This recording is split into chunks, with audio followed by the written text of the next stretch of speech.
The world burns. You have no idea of what men are capable of. We must do something. I know you want to fight. But there are other ways of doing your duty. You're going to need a suit. Come on.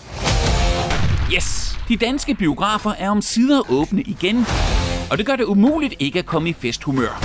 Så hvad kunne være mere passende end at snuppe en fest i biffen med et helt nyt og festligt actionbrag? Matthew Vaughns The King's Man er det tredje kapitel i instruktørens Kingsman-saga. De to forrige film foregik i nutiden, hvor de såkaldte Kingsman-agenter kæmper for at redde verden fra diverse magtliderlige skurke. Og det samme gør heltene her i den nye The King's Man, som handler om Kingsman-organisationens skabelse under 1. verdenskrig. And so began an independent intelligence agency operating at the highest level of discretion. The Kingsman Agency. Og ligesom seriens to første film, så er The King's Man både gal, gakket og ofte vanvittigt underholdende. Vi har talt med 3 af filmens veloplagte skuespillere, Rhys Ifans, Hollander og Djimon Hounsou. Og netop Hounsou slog for alvor igennem med en markant birolle i Steven Spielbergs Omsider for 25 år siden. Men Hounsou er nok bedst kendt for sin rolle som en dygtig fighter i Gladiator og som skurk i Marvels filmunivers. Drop it now! Yeah, hey, cool man. No problem. No problem at all. Who are you? Star-Lord. Who? I The King's Man spiller Hounsou dog en good guy, nærmere bestemt Shola, en af de heroiske Kingsman-krigere, der forsøger at bremse den eskalerende verdenskrig.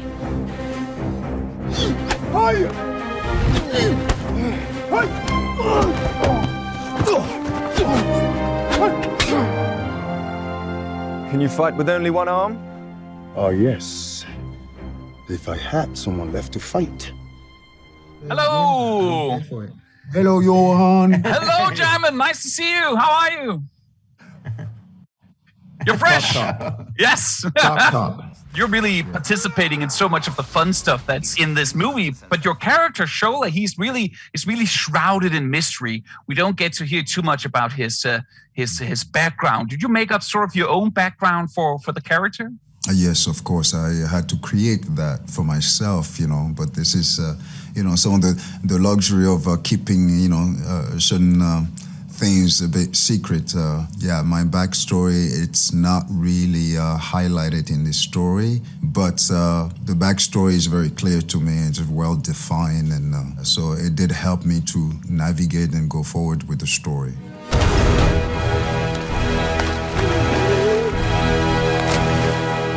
Now that's more like it. Time to dance on your graves. Go and help your father.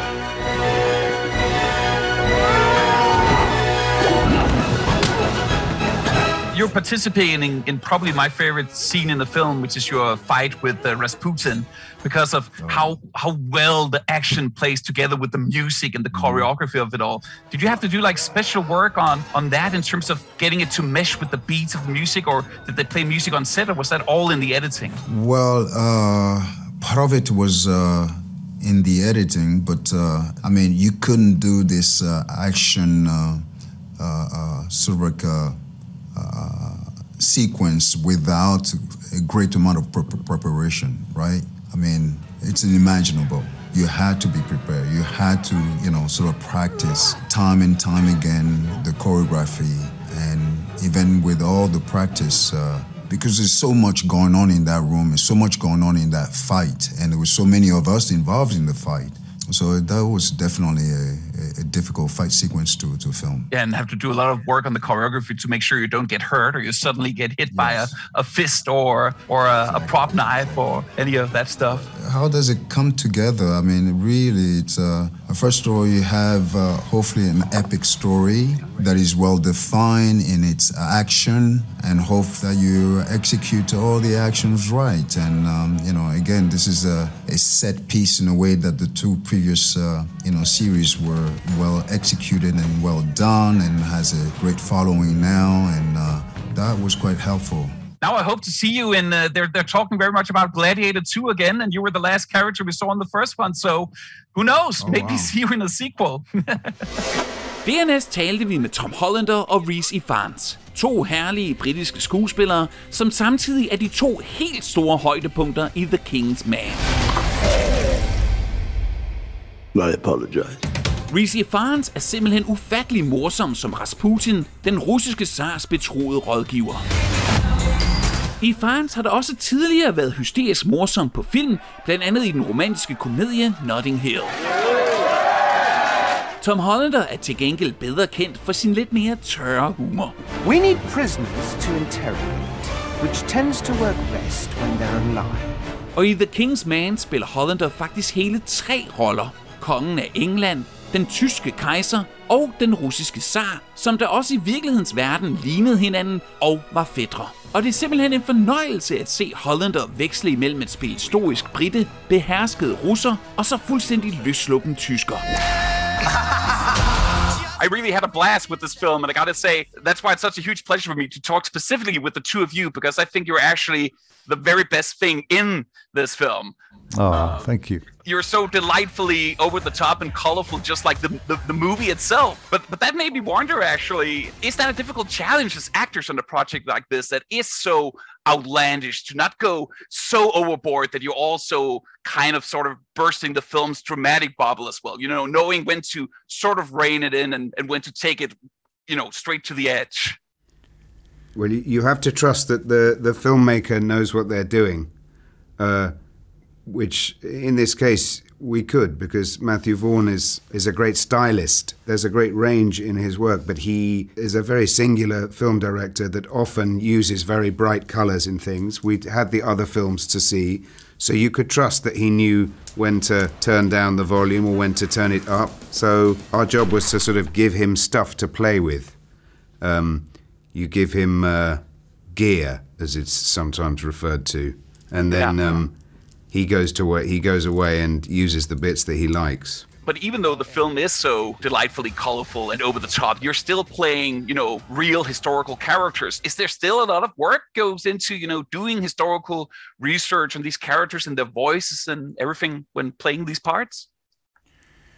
Yes, there is. I mean, a lot of it is to do with how they looked. And that's kind of largely out of your hands as an actor. That's in the hands of in our case, an incredible team of makeup artists and costume designers. And Rasputin, for instance, there's great photographic evidence of what he looked like, and he did look extraordinary. And he was a figure who was, I think, acutely aware of the camera and the strength of the photographic image. He always seems to look right down the lens in those photographs. In terms of the voice, no one knows what Rasputin necessarily sounded like specifically. He was reported to have a very commanding, soothing, hypnotic voice. I only make decisions when my stomach is full or my balls are empty. Just like you. Well, today, because I've been speaking non-stop for the last 88 hours. But yes, and so the voice was something I worked on, and but then of course these are figures that we're looking at through a fantastical Kingsman satirical lens, and then added onto all that, then there's the physical aspect in this film, particularly, that I'm sure the real Rasputin was incapable of performing, the dancing and the martial arts. So yeah, you have room to, the writers have to remain true to history. And then, you know, it becomes like a dance, if you like, between the actor and the writer and history itself. And then Matthew chooses which parts of that dance he needs to support his narrative. And speaking of dancing, I mean, that's probably my favorite scene in the film, the dancing, but especially what leads up to it. And I'm going to go out on a bit of a limb here, Rhys, and say that I think the leg scene with you and Ray It's good, no? Yes, very. Qualifies as a sex scene and is quite possibly not only the funniest one I've seen ever in cinematic history, but quite possibly also the best. I mean, my ribs are still hurting from laughing at that scene. Are you? Was it difficult for you to get through that without bursting out laughing? Well, I'm really pleased you enjoy it, because I saw the film last night and I honestly wanted to check myself into the nearest asylum. I'd forgotten how kind of dark it is. Yeah, that scene, Matthew, you know, because Matthew knows very clearly what he wants. He also has the confidence occasionally to say to his actors, "Play," you know, and that was an example of two actors playing a little bit too much, possibly. Your reputation precedes you. But we had great fun shooting it, and it had to be what it had to be, you know. For me, my mantra, I guess, in those scenes was mad monk, mad monk, mad monk. Yeah. And that's not rhyming slang.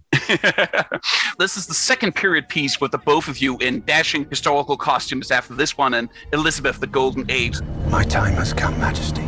You know, how can we expect this amazing movie trilogy to end? And which two historical figures are you going to play in the final part of your costume trilogy? Rhys has got a fanciful notion that the next Kingsman film is set in space in the future. Not in space, in the Cold War. Kingsman on the moon. So we would both be in spacesuits. It would just be our heads. So you could be Buzz and Neil. Yeah, we could be cosmonauts, you know. Oh yeah, that would be perfect. Yeah, Gagarin. I mean, yeah, that would be perfect. Yeah. Or I could be the dog that they sent up first. That would be great.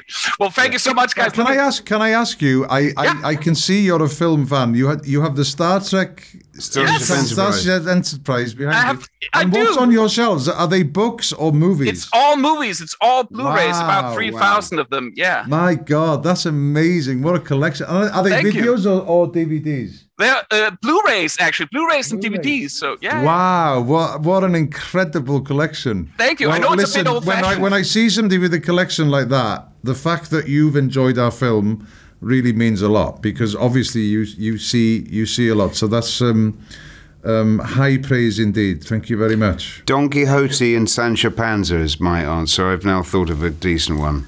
Perfect. We'll do that, okay. Cool. Looking forward to seeing you in those parts then. Armed and ready. Armed, yes. But ready, well, we shall see.